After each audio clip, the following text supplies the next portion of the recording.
After an opening Leinster Championship defeat to Laois, it was another run through the qualifiers for Justin McNulty's Laois, who landed at a sunny, warm Wexford Park, having already registered wins over Carlow and Clare. Wexford themselves beat Laois in Leinster, then lost to Meath, got things back on track with an extra time win in a tetchy game at Longford last weekend. They were meeting in the Championship for the first time since 2008, when Wexford won a Leinster semi-final clash by 6 points, and the home side were on the scoreboard in the very first minute through a PJ Banville point. But Laois replied immediately, playing against a stiff first-half breeze. Evan O'Carroll, wearing 25, and a late replacement for Donald Kingston, levelled for the Midlanders. Andreas Doyle put Wexford back in front before 3 unanswered scores from Laois, 2 from David Conway. Freeze made it 4 points to 2 before 14 minutes in, Wexford got their opening goal as Kieran Ling was allowed to go an awful long way before finding Banville, who slipped the ball under Owen Culleton in the Laois goal. A Russ Monley point from play levelled the game in the 17th minute before Wexford got their second goal in the 20th minute, and a beauty it was too from the left boot of Adrian Flynn.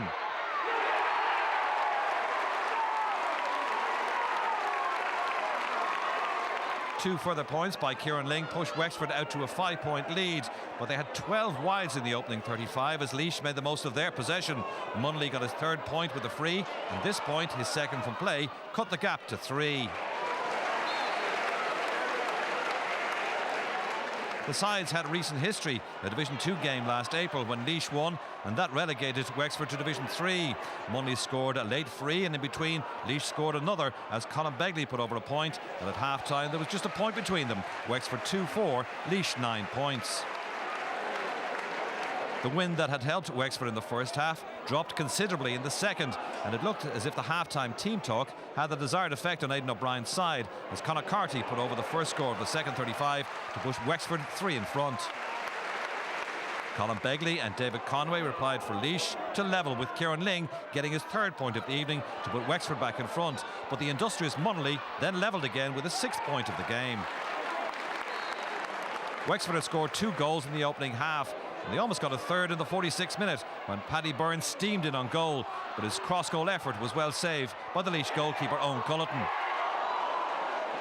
Laois, though, dug deep in the remaining minutes and outscored Wexford by 4 points to 2, and in injury time almost got a goal themselves. Leading by 1 at that point, Colin Kelly got in a goal. His shot was half blocked by the Wexford keeper Anthony Masterson, but it looped up and over the crossbar to put Laois 2 points up. Try as they might, Wexford couldn't get the late goal, which would have won it for them, as Laois held on to advance to round 4 of the qualifiers. The final score at Wexford Park, Laois 16 points, Wexford 2 goals and 8. A 2-point win for Laois. I think it was a tremendous team performance, and have to applaud the character of the guys throughout the game. You know, giving away 2 probably sloppy enough goals, I felt, and to maintain composure and eke out a result under those circumstances was very, very encouraging. Aidan, I suppose what killed you really was the amount of wides in that game, 16 compared to 2. That must be very disappointing considering the amount of possession that you had in that game. Yeah, we were absolutely devastated because, you know, we feel we had played well enough in general play, created enough opportunities, you know, defended well, and to lose it by a close margin, having kicked 16 wide, is just, you know, it's hard to take. Temperatures were soaring in Salthill as Galway and Armagh prepared for battle for only the 2nd time ever in Championship football. Armagh were red-hot favourites, but it was Galway who got on top at the start, and Johnny Dewan got them off the mark with this effort after some fine passing. With Jamie Clark being well marshalled by the Galway defence, it was left to Caelan Rafferty to get their first point from play to leave 1 between them after 14 minutes.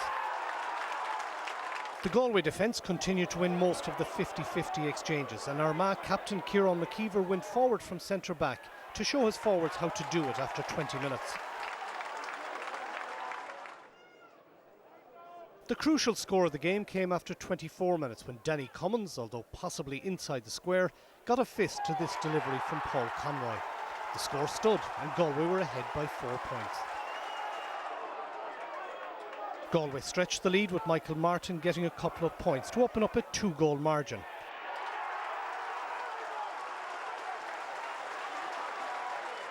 Armagh manager Paul Grimley responded with a couple of substitutions, and one of them, Stephen Campbell, made an immediate impact, and the lead was down to 4 by half-time.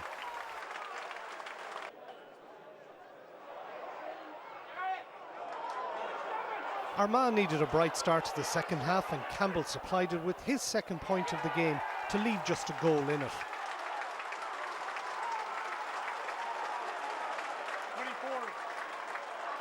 And the gap was reduced even further when Ethan Rafferty got this point to leave it Galway 1-6, Armagh 7 points.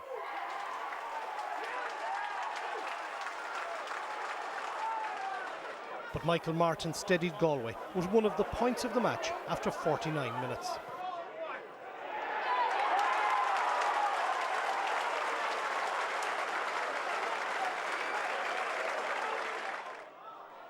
Then it was that man again, Stephen Campbell, who found the range for Armagh to reduce the deficit to 2 points and set up an exciting final quarter. However, that was as near as Armagh got. Paul Conroy and Tom Flynn continued to dominate midfield for Galway, and they pulled away with a couple of frees from Michael Meehan before Conroy crowned another fine display when he floated over this point to put 5 between them. Galway were full of running to the end, and wing-back Gary Size put his side 6 points up when this shot was deflected over. Armagh did their best to stay in the game, but all they could muster was another point from captain Kieran McKeever.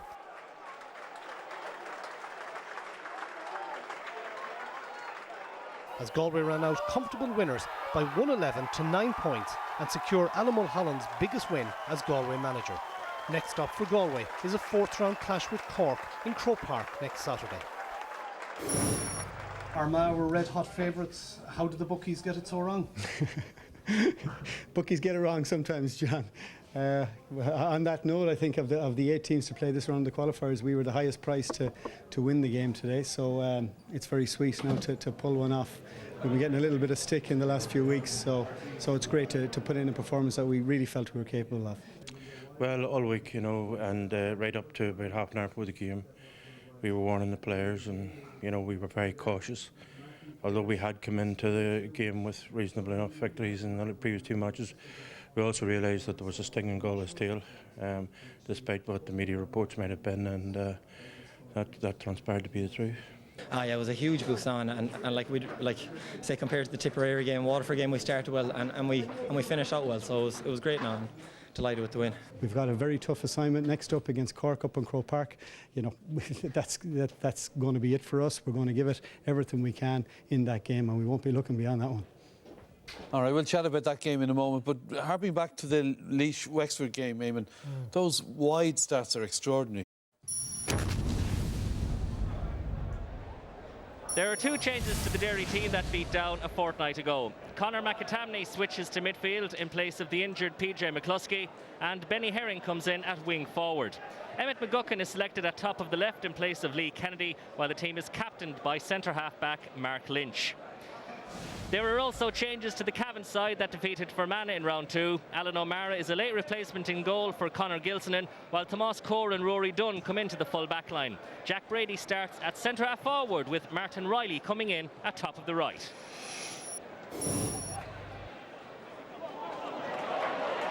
Nice pass from Kielt to McGoldrick. McGoldrick lays it off to Endelin. He's a very creative player, is Endelin. He has a chance of a score here. That's fantastic from Endelin, the wing forward. And that all came from a short kick out from Owen McNichol, played up the pitch between Kielt and McGoldrick, and the ball eventually came to Endelin. He had an awful lot of work to do here, but was confident within himself to take on the score, and what a beauty. Out towards James McEnroe. Only 2 players inside the 50-yard line for Cavan, so they'll have to work it up through Tomás Core. Eventually, it's a long effort, and it's a good effort. And that's Cavan's first score of the game by David Givney. And Givney has now scored 4 points in this year's championship. Cian Mackey. Now then, Fergal Flanagan. As Cavan try to work this one in, and they have a score from Martin Dunn. Aidan McAlinn. Long ball forward from Ryan Bell in towards Bradley. Goal chance here. Has he been pulled down? Well, referee Maurice Deegan didn't think so. The Derry crowd certainly did. Killian Clark had both his arms around Owen Bradley there, and, well, I think Cavan got away with that one.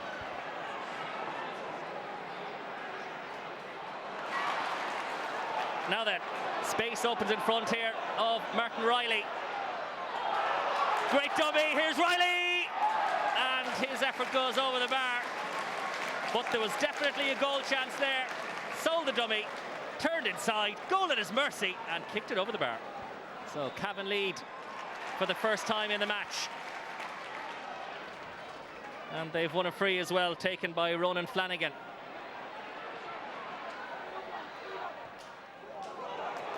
Now then, this may still work out for Cavan. Here's Jack Brady, and Brady takes his point. And Cavan have really come into this game, but Derry's defence were missing in action there totally. Now then, here's Charlie Keelt. David Gibney, the Cavan midfielder, is lying down across onto the side of the pitch.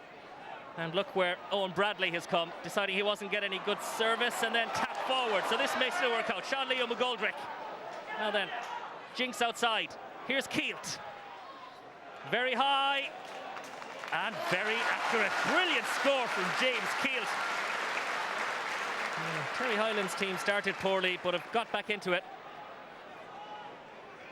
Well, Derry happy to let Cavan have possession from the kickouts, but Cavan are doing well now once they have it. Here's Ronan Flanagan. Long effort from the wing back, and that's one of the best scores of the game from Ronan Flanagan. Direct football. Sometimes, you know, it works. Great run and a great score from Ronan Flanagan. Bit of space here now for Aidan McAlinn into Owen Bradley. Derry need to get something started. Still with Bradley. And then a long ball out, and that's a lovely effort.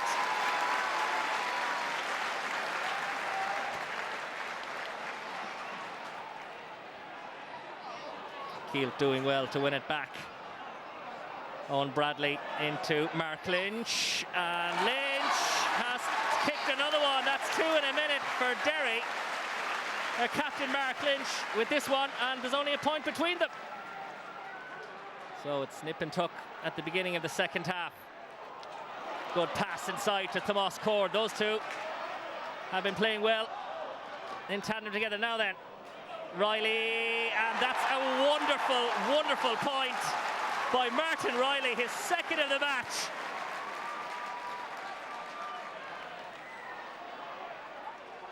James McEnroe laterally coming across on the 45-metre line. And a bit of overcarrying, maybe. And then a big high one for Martin Riley. And he's got another one. That's 2 fantastic long-range points in this second half for Martin Riley. That's definitely the best of them. Cavan have it back again. Eugene Keating going forward. He's going to have a pop. Keating, and there's another. And that's 2 fantastic points in a row now for Cavan. And just as Derry were getting within arm's length, they're pulling away again. So Derry keep coming back at Cavan, but they're just not able to get close enough maybe to cause them some problems. That's a very high one. It's a very good one. Great score from Ryan Bell, needed by Derry. So 12 minutes to go here. Now then, that's a good ball forward towards Damien O'Reilly. And then a long-range effort has gone over the bar from Eugene Keating, and it's an inspirational score from the corner forward. Brady again. Nobody inside the 21-metre line for Cavan. Cian Mackey eventually. Now then, look at the space here for Dara McVitie, and the ball has gone over the bar from the substitute, and Cavan are 2 points to the good. 5 minutes to go. And the ball has now been played inside. There's a great chance here for Emmett Bradley, and the substitute, who's only on the pitch for a minute, has made some contribution. So then Cavan have a chance on the break here, and well, that's a bad foul on Dara McVitie. Eugene Keating, he's scored 3 points so far, 1 from a free. He'll need to give this an awful lot of welly. That won't make it, but who's going to win possession? It's won by Cavan, and there's a chance here of the equaliser, and it's been put over the bar by Martin Riley. They're level again at 17 points apiece. Mark Lynch spraying the ball wide towards Bradley, and it's a foul. It's a free in to Derry, and Derry have a chance to edge in front. A minute to go in additional time. Derry captain Mark Lynch with the chance. The strike from Lynch. The crowd will let you know it's over the bar. Nerves of steel from the captain. Derry lead by 18 points to 17. Dara McVitie. We've played 15 seconds past the additional 3 minutes. Nice ball inside, and there's a great chance here now for Flanagan. Can they work a score? They still have it, and that's a high one, and that one has gone over the bar. They really fought hard for it in Cavan, and their midfielder David O'Reilly with a brilliant point, and they're level again. And it's going to be extra time. Extra time underway here in Celtic Park. That ball out to Michael Argue, and the first score from the man who wasn't even named in the squad.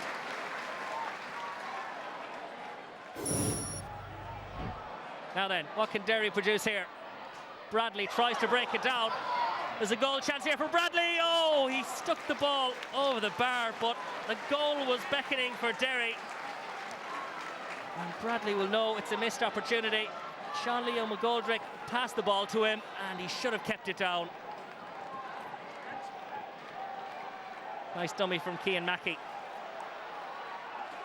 And that one has been lost, picked back by Owen Bradley. Look how far back the pitch he has come to get the ball, and he's still going. Great run from Owen Bradley, but he's lost it, and the referee's down, and 2 Cavan players are down. Everybody's down.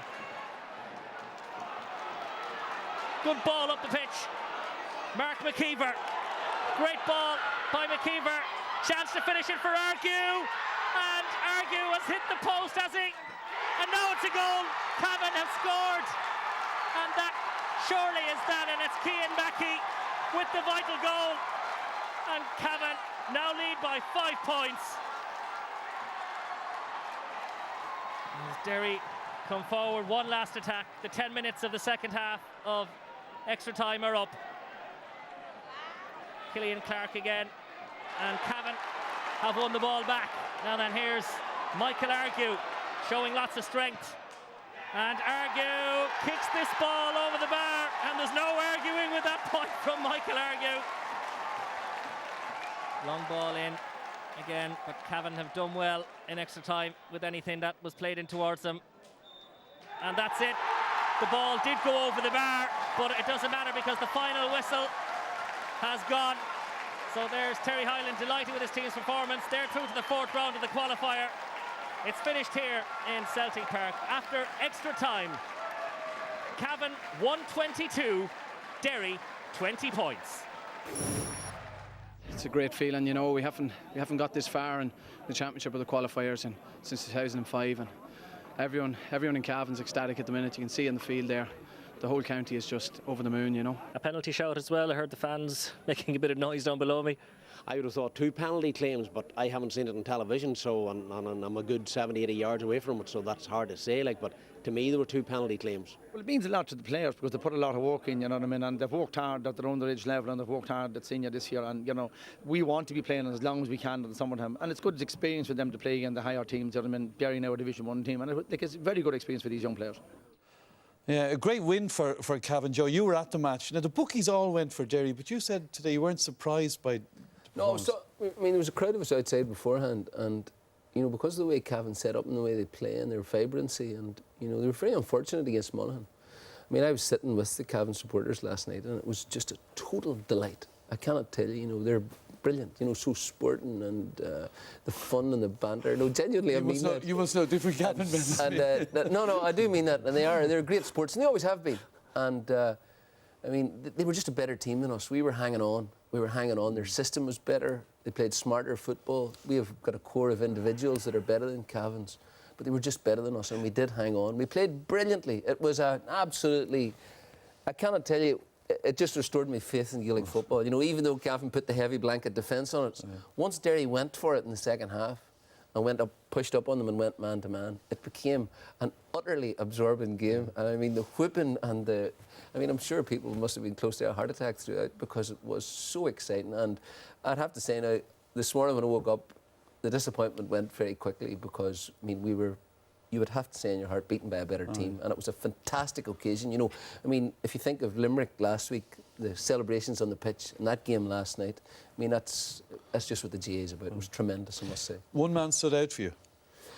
Well, I just think that, you know, Cavan's system's very, very smart. Their defence is excellent, very hard-edged, very motivated. They know exactly what they're doing. Peter Donnelly from Tyrone's in there helping Terry Hyland. They haven't won 3 Ulster Under-21 titles for nothing. Cian Mackey's the key